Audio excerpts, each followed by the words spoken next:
Hello yours, வணக்கம் and welcome to வாகை தமிழா. நம்ம இன்றைக்கி வாகை தமிழாவில் வந்துட்டு எதை பற்றி பார்க்க போகிறோம் அப்படின்னா, ஹார்ட் அட்டாக் அப்படின்றது வந்துட்டு மோஸ்ட் ஆஃப் 60 இயர்ஸுக்கு அப்புறம் வந்துட்டு எல்லாருக்குமே வருது அப்படின்னு சொல்லிட்டு தான் சொல்லணும்.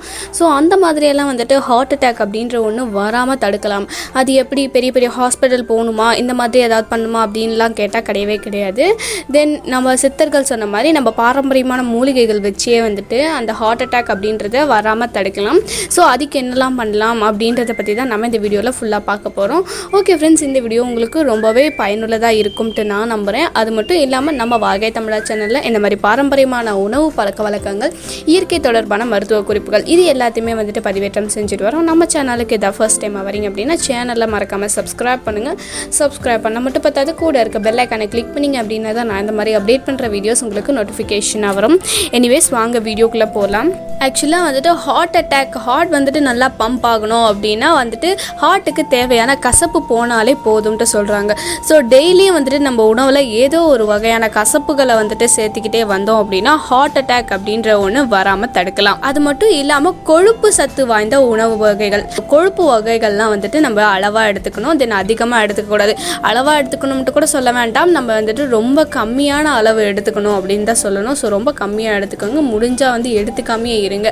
அந்த மாதிரி வந்து கொழுப்பு வகையான உணவுகள் ஹார்ட்டுக்கு ரொம்பவே பாதிப்பு கொடுக்குது. தென் அது மட்டும் இல்லாமல் நம்ம ஹார்ட் அப்படின்றது வந்துட்டு நல்லா எனர்ஜெட்டிக்காக, நம்ம வந்துட்டு எந்த அளவுக்கு எனர்ஜெட்டிக்காகவும் எந்த அளவுக்கு சந்தோஷமாக ஹாப்பியாக இருக்கும் அப்படின்றத பொறுத்து தான் அதோட வந்துட்டு பம்பிங்னஸோ அப்படின்னு சொல்லிட்டு சொல்லலாம். ரொம்ப ஸ்ட்ரெஸ்ஸு, டிப்ரெஷன், சேட்னஸ், அது மட்டும் இல்லாமல் நம்ம உடம்பை போட்டு ரொம்ப அதை வந்துட்டு வீக் பண்ணிக்கிறது, இந்த மாதிரி எல்லாம் பண்ணோம் அப்படின்னா ஹார்ட்டுக்கு ரொம்ப ரொம்ப பாதிப்பு. ஸோ அந்த மாதிரியெல்லாம் இல்லாமல் எப்பவுமே கீப் ஸ்மைலோட நல்லா ஹாப்பியாக இருங்க. ஸோ அந்த மாதிரி இருந்தாலே நம்ம ஹார்ட் அட்டாக் வரதை வந்துட்டு 70% தடுக்கலாம்ட்டு சொல்கிறாங்க. அது மட்டும் இல்லாமல் நிறையா ட்ரிங்க் பண்ணுவாங்க, நிறையா ஸ்மோக் பண்ணுவாங்க. ஸோ அந்த ஸ்மோக்கிங், ட்ரிங்கிங் இதெல்லாம் வந்துட்டு நாளடைவில் வந்துட்டு நம்ம உடலை பாதிக்குது. ஸோ அது நாள் ஆக ஆக வந்துட்டு ஹார்ட் அட்டாக் வந்துட்டு பிளட் சர்க்குலேஷனில் வந்துட்டு ஏதாவது பாதிப்பை கொடுக்கும். தென் அதனால் ஹார்ட் அட்டாக் வர்றதுக்கான வாய்ப்புகள் அதிகமாக இருக்குது. நம்ம ஹார்ட் வந்துட்டு பலவீனமாகுது அப்படின்றதுக்கான அறிகுறிகள் என்ன அப்படின்னு சொல்லிட்டு பார்த்தோம் அப்படின்னா, ஒரு ஹார்ட் வந்துட்டு ஹார்ட் அட்டாக் வரப்போகுது அப்படின்னா அதுக்கு ஒரு 1 இயர் 2 இயர்ஸுக்கு முன்னாடியே வந்துட்டு ரொம்ப ஒரு மாதிரி ஹார்ட் வந்துட்டு ஒரு மாதிரி வலிக்கலாம். அது மட்டும் இல்லாமல் கை கால் வலி, அது மட்டும் இல்லாமல் இடுப்பு வலி, இந்த மாதிரியான ப்ராப்ளம்ஸ் எல்லாமே ஏற்படலாம். ஸோ இதெல்லாம் வந்துட்டு ஹார்ட் அட்டாக் வர்றதுக்கான ஒரு அறிகுறி அப்படின்னு சொல்லிட்டே சொல்கிறாங்க.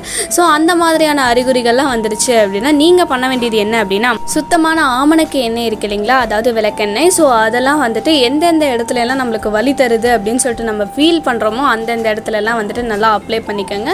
ஸோ அந்த மாதிரியெல்லாம் அப்ளை பண்ணிட்டு அந்த நாள் நைட்டு விட்டுட்டு மறுநாள் காலையில் வந்துட்டு இந்த வறுத்த மண் அப்படின்னு சொல்லிட்டு சொல்லுவாங்க இல்லையா, ஸோ நல்லா மண்ணை வறுத்துக்கங்க. நல்லா மிதமான சூட்டில் வந்துட்டு எந்தெந்த இடத்துல எல்லாம் வலிக்குதோ அந்தந்த இடத்துல எல்லாம் நல்லா வந்துட்டு ஒத்தனம் கொடுங்க.